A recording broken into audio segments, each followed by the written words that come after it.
ગોદી હતી? આપની પ્રીતના સપના જોતી હતી. સાચે? મેરામણ, બહુ મોડું થઈ ગયું. હવે હું જાઉં? કાલે આવીશ ને?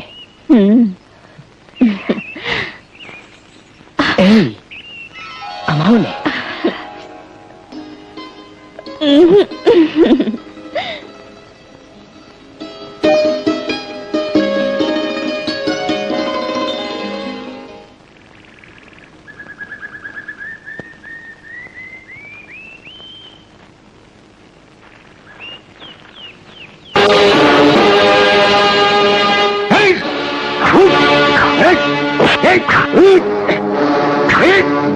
કાયર, સામે છાતીએ લડવાની તાકાત નથી કે પીઠ પાછળથી ઘા કરે છે? ન માલીના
ક્યાં ગઈ હતી? ઉજળી, ક્યાં ગઈ હતી આટલી મોડી રાત સુધી? મેરામણને મળવા. બાપની સામે ગમે તેમ બોલતા તને લાજ શરમ છે કે નહીં? મને લાગે છે કે તારે માથે મોત ભમી રહ્યું છે. મેરામણને મળવા જતા મને રસ્તામાં મોત પણ મળશે ને તો એ મોતને હું વહાલું કરી લઈશ. પણ હવે એના વગર જીવવું મારા માટે અશક્ય છે. અને તને એની સાથે જીવવા દેવી એ મારે માટે અશક્ય છે. ઉજળી, ક્યાંક એવું ન થાય કે જે હાથોએ તને પાળી પોષીને મોટી કરી છે એ જ હાથ તારું ગળું રેસી નાખે. મને મારીને પણ તમે અમારા આત્માને અલગ નહીં કરી શકો બાપુ. અરે મારા લોહીના એક એક ટીપામાં અમારી પ્રીતનો રંગ છલકાતો હશે. એ હરામી એની પ્રીતના રંગમાં એટલી બધી રંગી નાખી છે કે બાપની સામે શું બોલવું અને શું ન બોલવું એનું પણ તને ભાન નથી. મેરામણની પ્રીતે તને એટલી આંધળી બનાવી દીધી છે કે સાચા ખોટાની પરખ પણ ન રહી. શું સાચું ને શું ખોટું એ હું બરાબર જાણું છું બાપુ. મેરામણે ગાડાની હરીફાઈમાં મને જીતવા ન દીધી ત્યારે એ મરદ હતો. તોફાની આખલાને બકરી જેવો બનાવી દીધો ત્યારે બહાદુર હતો. અને જ્યારે તમે પોતે એની પસંદગી મારા માટે કરી ત્યારે આખા પંથકનો પાણીદાર મોદી હતો. અને હવે માત્ર એ ધનામુખીનો દીકરો હોવાથી એ હરામીને નવાલો થઈ ગયો. હું તારી કોઈ જ વાત સાંભળવા નથી માંગતો. મને તમારી મામૂલી પ્રીતના બોલ કરતા અમારા વડીલોના કોલની કિંમત વધુ છે. તમારા માટે 7 પેઢીના વડીલોના બોલની આટલી બધી કિંમત છે તો અમારી પ્રીત તો ભવ ભવની છે.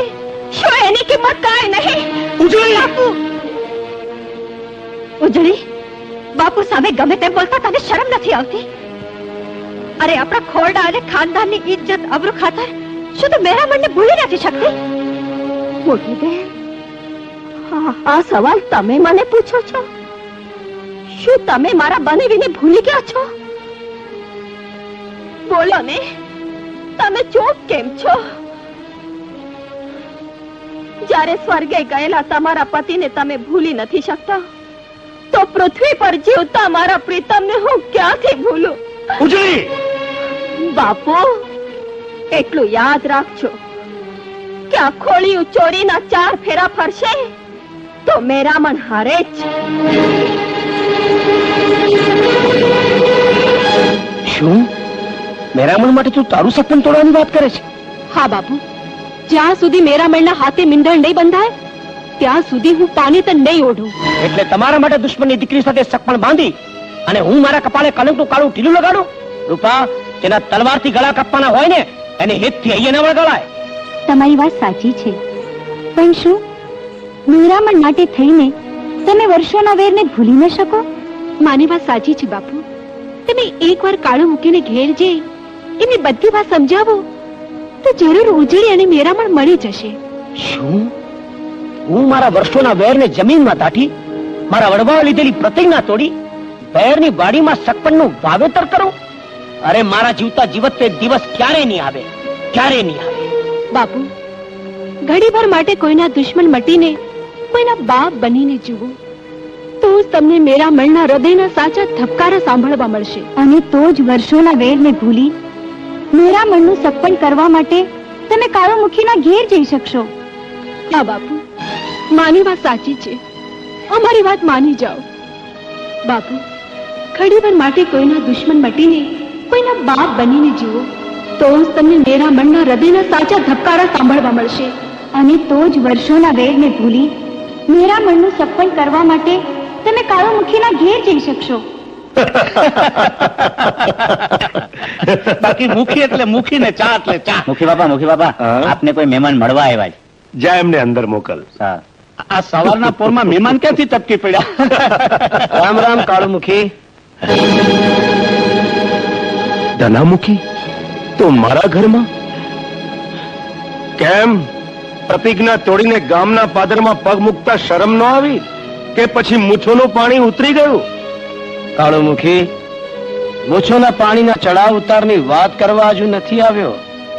મેં તો આ ગામના પાદરમાં વર્ષોની પ્રતિજ્ઞા તોડીને પગ એટલા માટે મૂક્યો છે કે વર્ષોથી ચાલ્યા આવતા વેરઝેરનો અંત કદાચ આ જ કારણે આવે. અરે એવું તે કયું કારણ છે કે જેણે વર્ષોથી ચાલ્યા આવતા વડવાઓના વેરને ભૂલાવી દીધું? અરે ભિખારી પર દુશ્મનના ઘેર રોટલો માંગવા નથી આવતો અને તું મારે ઘેર આવ્યો? આવ્યો તું એટલા માટે છું મુખી કે મેરામણ અને ઉજળીની પ્રીત આપણા બેરની આગમાં બળીને ખાક થઈ જાય એ પહેલા બંને નિર્દોષ પારેવાને એક કરવા માંગુ છું. ધના, ગુસ્સામાં આવીને હું કઈ કરી બેસું એ પહેલા તું આ ઘર છોડીને ચાલો જા. તમારે વેર છે તો મારી હારે, પણ મેરામણે તમારું શું બગાડ્યું છે? એનો વાંક એ જ કે તારું સંતાન છે, તારા કુળનું લોહી છે, જેનું નિકંદન કાઢવાની મેં ટેક લીધી છે. પણ મેરામણ મારું લોહી નથી મુખી. એને ને મારા કુળને કોઈ લેવા દેવા નથી. એ મારું સંતાન નથી. અરે મેં તેને નાનપણથી દીકરાની જેમ પાળી પોષીને મોટો કર્યો છે. વાહ, મારી દીકરીને તારા ઘરનું પાણી ભરાવવા માટે તું તારા સંતાનને પારકું ગણવા પણ તૈયાર થઈ ગયો. રામ રામ રામ રામ રામ. શરમ અને નફટાઈને પણ હદ હોય છે. નફટાઈ અને શરમ મેં નેવે નથી મૂકી મુખી. હું મા અંબાના સોગન ખાઈને કહું છું કે મેરામણ મારું સંતાન નથી. મારું માનો તો આ નિર્દોષ પંખીડાના પ્રીતના માળાને પીખી ન નાખો. બંનેના લગ્નની હા પાડી દો. ધના, ધક્કા મારીને આ ઘરની બહાર કાઢી મૂકું એ પહેલા તું આ ઘર છોડીને ચાલ્યો જા. અને લાજ શરમ હોય તો સગપણની વાત કરવા ડેલીમાં તો શું, પણ ગામમાં પણ પગ ન મૂકતો, નહીંતર તારા રાઈ રાઈ જીવડા ટુકડા કરી નાખીશ. જા, ચાલ્યો જા. કાળુ, મને ધક્કા મારીને બહાર કાઢવાની જરૂર નહીં પડે, સમજો? અરે આજ તો દીકરાના બાપ તરીકે આવ્યો છું, એટલે ખાલી હાથે પાછો જઈ રહ્યો છું. બાકી જે દી રૂપા પરનો મુખી ધનો બનીને આવીશ ને, તે દી અહીંયા લોહીની નદીઓ વેવડાવીશ.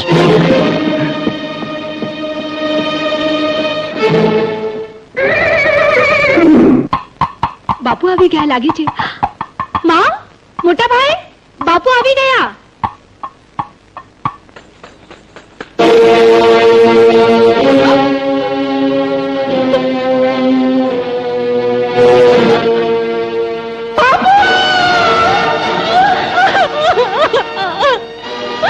મોટા ભાઈ, બાપુ આપણને છોડીને ચાલવા